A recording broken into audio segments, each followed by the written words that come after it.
Bo'ri oqsoqlanib ovchining lageriga keldi. Miltiqdan 5 metr narida o'tirdi. U xirillamadi.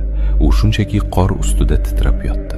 Ko'zlari tahdid qilmasdan yolvorar edi. Ovchining barmog'i tetikdan bo'shadi. Bo'ri yarim muzlagan, zararsizdek sekin olovga yaqinlashdi.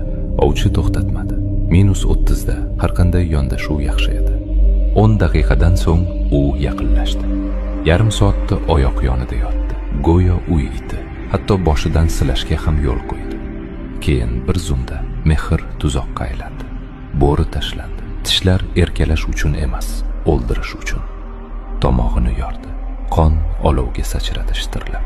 O'qlangan miltiq bir qarich narida joylashgan edi, ammo hech qachon tegina olmadi. Bo'ri mukammal hisoblagan edi. To'g'ridan hujum imkonsiz edi, lekin yaqin kelishga ruxsat olib, u masofani 5 metrdan 0 ga tushirdi.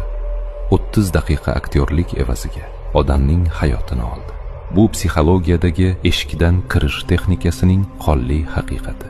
Seni xonavayron qiladiganlar hamma narsani birdan so'ramaydi. Firibgarlik bir necha $100 yutishdan boshlanadi. Qimor qaramligi dastlabki $200 qaytarib olishdan boshlanadi. Shayton eshikni urib kirmaydi. Avval ostidan bir bo'lak konfet so'rib ko'radi. O'sha eshikni ochgan payt kiradigan narsa mehmon emas, uy bosqini. Chegarangni qo'riqla.